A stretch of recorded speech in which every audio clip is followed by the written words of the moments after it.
Hello everyone, welcome back to my another Facebook mini blog video. আশা করছি সবাই খুব ভালো আছো। আজ হচ্ছে রোববার, এখন ঘড়িতে বাজে ওই 7:45টার মতো। দুজন মিলে একটু বেরিয়েছি, টুকিটাকি কাজ রয়েছে, কিন্তু আজ রোববার থেকে কোনো কাজই আমাদের হয়নি। কিন্তু আমরা চলে এসেছি গ্রিলিনে।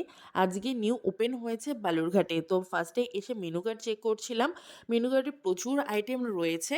তোমরা যদি কেউ যেতে চাও, তো মেনু কার্ড চেক করতে চাও, তো ভিডিওটা পজ করে দেখে নিতে পারো। প্রচুর আইটেম রয়েছে, তো সেখান থেকে আমরা আমাদের পছন্দ মতো আইটেম অর্ডার করে দিয়েছি।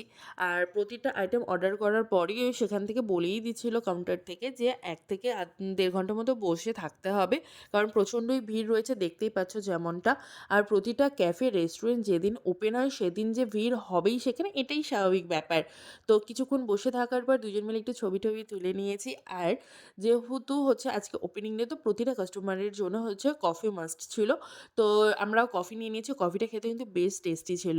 তো কফি-টফি খেয়ে কিছুক্ষণ ছবি তোলার মধ্যে আমাদের অর্ডারটা মোটামুটি তাড়াতাড়ি দিয়ে দিয়েছে। ওই 8:30টার দিকে আমরা অর্ডার দিয়েছিলাম, আর 9:10 এর মধ্যে আমরা অর্ডারটাও পেয়ে গেছি। ঠিক আছে? আর আমরা আজকে অর্ডার করেছিলাম হলো তন্দুরি চিকেন টিক্কা পিৎজা, আর তার সাথে অর্ডার করেছিলাম হলো crispy chicken fries overloaded something কিছু একটা নাম ছিল। হ্যাঁ, তো বেশ ভালোই ছিল ফার্স্ট ডে হিসাবে। আর তার সাথে ছিল প্রতিটা অর্ডার অ্যামাউন্টের ওপর 10% ডিসকাউন্ট, আর আইসক্রিমটা কম্পালসারি ছিল। পিৎজাটার প্রাইস নিয়েছিল 269 প্লাস জিএসটি।